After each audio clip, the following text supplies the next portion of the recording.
ગુજરાતના અનેક વિસ્તારોમાં ખેડૂતો આંદોલન કરી રહ્યા છે અને વીજ લાઇનની વાત હોય, પાક ધિરાણની વાત હોય, પછી પાઇપલાઇનની વાત હોય, તમામ મુદ્દે અત્યાર સુધી આંદોલનો ચાલતા આવ્યા છે અને હજુ પણ ચાલી રહ્યા છે. પરંતુ ગઈકાલે સરકારે અને ખાસ કરીને જે વીજ પોલથી પીડિત જે ખેડૂતો છે તેના માટે સહાય જાહેરાત કરી અને સહાય જાહેરાત કરી ત્યારે ખેડૂતોનું હવે એ બાબતે શું કહેવાનું છે અને ખેડૂત નેતાઓનું એ બાબતે શું કહેવાનું છે તેના વિશે વિગતે ચર્ચા કરીશું. નમસ્કાર, હું સમ્રાટ અને તમે જોઈ રહ્યા છો ચક્રવાત.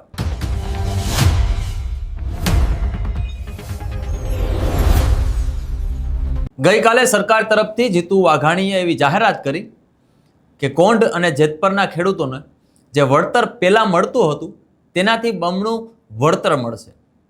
પરંતુ જે રીતે તેમણે જાહેરાત કરી એ બાદ ખેડૂતોનું પ્રતિક્રિયા ધીમે ધીમે સામે આવી છે અને જે જેતપરમાં જે આંદોલન ઉપર બેઠા છે તે આગેવાનોની પણ પ્રતિક્રિયા સામે આવી છે. પહેલાં આપણે આ આગેવાનોનું નિવેદન સાંભળીશું કે તેઓ આ સરકારની જાહેરાતને શું ગણાવે છે અને તેમની જો જાહેરાત બાદ શું ખેડૂતો સંતુષ્ટ છે આમ જે વળતરની વાત કરવામાં આવી છે તેને લઈને, એ પહેલાં જાણીએ.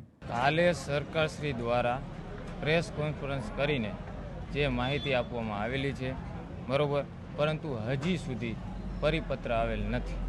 એટલે પરિપત્ર આવી જાય તે પછી આ પરિપત્ર ગુજરાતના તમામ ખેડૂતોને લાગુ પડે છે. એટલે તમામ ખેડૂતોનો અભ્યાસ કરશે, અભ્યાસ થઈ જશે પછી સાથે મળીને ખેડૂતો નક્કી કરશે કે આગળ શું કરવું. જ્યાં સુધી પરિપત્રની નકલ સર્ક્યુલર ન મળે ત્યાં સુધી આ ઉપવાસ છાવણી ચાલુ છે. હા, એ બાબતે અમારે નિલેશભાઈની કહે છે આગળ ચર્ચા કરવાના છે. મારો આજે 17મો દિવસ છે એટલે બોલી શકાય એમ નથી. આગળ હવે નિલેશભાઈ બધું કહે છે. અત્યારે સરકારે જે જાહેરાત કરી છે એ મૌખિક કરી છે. જ્યાં સુધી એને એમેન્ડમેન્ટ એટલે કે પરિપત્ર રૂપે જીઆર રૂપે અમારા હાથમાં ન આવે અને ખેડૂતો, ગુજરાતના આખા ખેડૂતોએ, સમગ્ર ખેડૂતોએ જે સમર્થન આપ્યું છે એની ટૂંક સમયમાં મિટિંગ બોલાવવામાં આવશે, ચર્ચા કરવામાં આવશે અને ત્યારબાદ આગળ વધવામાં આવશે. આપના ટીવીના માધ્યમથી જ અમને મેસેજ મળ્યા છે મીડિયા મિત્રો દ્વારા જ, અને એનું અમે ફક્ત લેસન કર્યું છે. પણ જ્યાં સુધી ઓન પેપર ગવર્મેન્ટ એપ્રુવેડ ના આવે ત્યાં સુધી વેલિડ ગણાય નહીં. એટલે આવ્યા પછી અને ગુજરાતના ખેડૂતો સાથે, સમગ્ર ખેડૂતો સાથે ચર્ચા વિચારણા કર્યા પછી આગળ વધશું. અમારી માગણીઓનો અહીંયા ક્યાંય સમાવેશ થતો નથી, છતાંય અમે ખેડૂતો સાથે ચર્ચા કરશું ને આગળની રણનીતિ બનાવશું. કેટલા દિવસમાં ચર્ચા કરી? કેટલા દિવસમાં? 1 થી 2 દિવસમાં. અને આજનો કાર્યક્રમ જે હતો તે કાર્યક્રમ ગામમાં એક અવસાન થયેલ હોવાથી અનિવાર્ય સંજોગોના કારણોસર રદ કરીએ છીએ. કાર્યક્રમ થાય તો આજુબાજુના ગામડા અને મોટું ક્રાઉડ થાય, એના પરિવાર આ બાજુમાં જ રહે છે તો એ સારું પણ ન લાગે. એટલે ગ્રામજનોની મિટિંગ કરેલ અને ગ્રામજનોએ નક્કી કરેલ કે આપણે આવડો મોટો કાર્યક્રમ નથી કરવો, એ કારણોસર અમે રદ કરીએ છીએ. જે અગાઉથી કાર્યક્રમો ફિક્સ કરેલા છે નાના નાના ગ્રામ્ય લોકોના, એ તમામ કાર્યક્રમો રાબેતા મુજબ ચાલુ રહેશે અને છાવણી પણ રાબેતા મુજબ ચાલુ રહેશે. કરી શકે, બ્લેમ કોઈ પણ કરી શકે છે, કારણ કે આ આંદોલનને તોડવા માટેના અનેક પ્રયત્નો થઈ રહ્યા છે. મને કરોડો રૂપિયાની ઓફરો થયેલી છે, ધાક ધમકીઓ થયેલી છે. એ પોતપોતાની ઈચ્છાની વાત છે કોના ઉપર કેવો બ્લેમ કરવો, પ્રૂવ કરવું એ મહત્ત્વનું હોય છે. આ આંદોલન તોડવા માટેના તમામ પ્રયાસ થઈ રહ્યા છે, પણ ગુજરાતના ખેડૂતો જાગી ગયા છે. કોઈ પણ લોભ લાલચમાં આવ્યા વગર, રાજનીતિમાં પડ્યા વગર પોતાના હક, અધિકાર અને ન્યાયની જ વાત કરશે અને અમારી લડત અવિરત ચાલુ રહેશે. અજાણ્યા માણસો આવી અને લાલચ આપે છે કરોડો રૂપિયાની, અજાણ્યા માણસો આવી અને ધાક ધમકીઓ આપે છે, ખેડૂતોના સ્વાંગમાં આવે છે સેલ્ફી લેવા માટે અને એક બાજુ બોલાવી અને ધમકીઓ આપે છે, લાલચો આપે છે. આવું બધું તો થતું જ હોય આંદોલનમાં. આ મારો પહેલો અનુભવ નથી, અનેક અનુભવો થઈ ચૂકેલા છે અને એ અનુભવથી આ આંદોલન મજબૂતાઈથી ચાલી રહ્યું છે. એ સરકારના મળતિયાઓને ક્યાંક ને ક્યાંક તેલ રેડાઈ રહ્યું છે. આક્ષેપ કોઈ પણ લગાવી શકે છે. અહીંયા જે મેડિકલ ટીમ છે એ અમારી પ્રાઇવેટ નથી, સરકારશ્રીએ નિયુક્ત કરેલી મેડિકલ ટીમ છે. દર 3-4 કલાકે એ લોકો અમારું મેડિકલ કરે છે. જેને પણ શંકા કુશંકા હોય એ અહીંયાથી અમારા રિપોર્ટ લઈ શકે છે.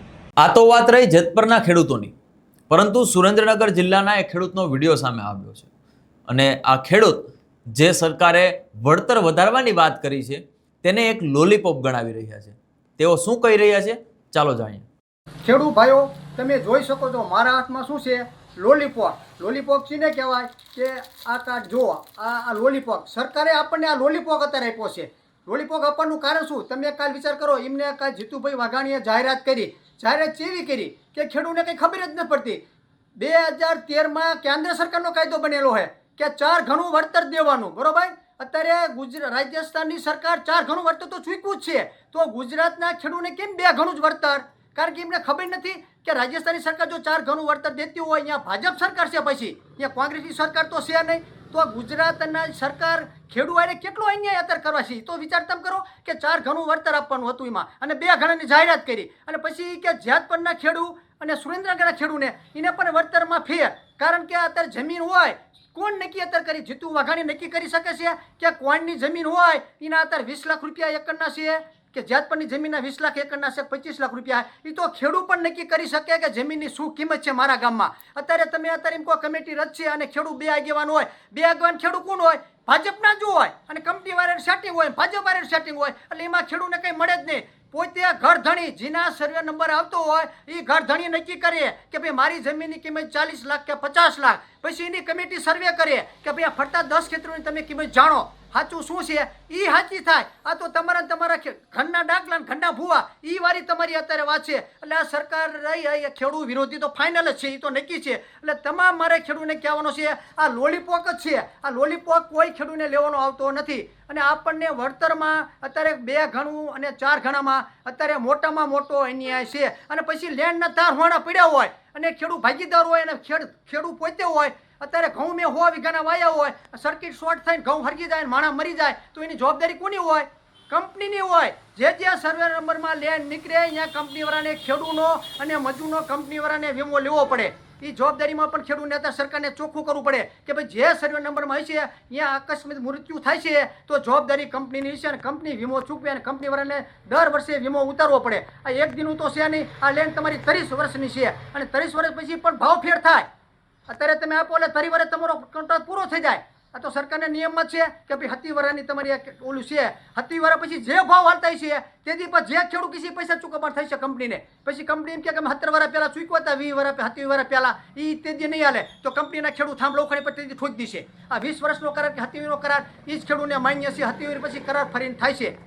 જય હિન્દ, જય ભારત. આપણે સૌ જાણીએ છીએ ગુજરાતમાં અલગ અલગ જિલ્લાઓમાં અલગ અલગ રીતે અલગ અલગ મુદ્દાઓ પર ખેડૂતો આંદોલન કરી રહ્યા છે. કિસાન કોંગ્રેસ દ્વારા વ્રજવાણીથી લઈને દ્વારકા સુધી કિસાન યાત્રા કરવામાં આવી, કોંઢથી લઈને દ્વારકા સુધી કિસાન યાત્રા કરવામાં આવી. જેતપરમાં ઘણા દિવસોથી ઉપવાસ છાવણી ચાલી રહી છે. ઘણા બધા જે ખેડૂત આગેવાનો છે, ખેડૂતો છે, એ ઉપવાસ ઉપર બેઠા છે. અમુકની તો તબિયત પણ લથડી હોય એવા સમાચાર સામે આવ્યા છે. આ સાથે કોંઢમાં પણ ખેડૂતો આ વીજ પોલને લઈને પરેશાન છે.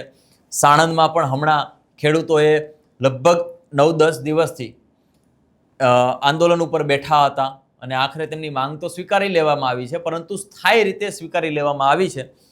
હવે જે રીતે અત્યારે ખેડૂતો આંદોલન કરી રહ્યા છે, સરકારથી પ્રતાડિત થઈ રહ્યા છે, કંપનીઓથી પ્રતાડિત થઈ રહ્યા છે, ત્યારે સરકારે જે રીતે વળતર વધારવાની વાત કરી છે તેને એ વાતને લઈને ખેડૂતો ક્યાંક ને ક્યાંક એવું વિચારે છે કે આ જે સરકાર જે વળતરની વાત કરે છે એ વળતર એટલું અમારા માટે યોગ્ય નથી.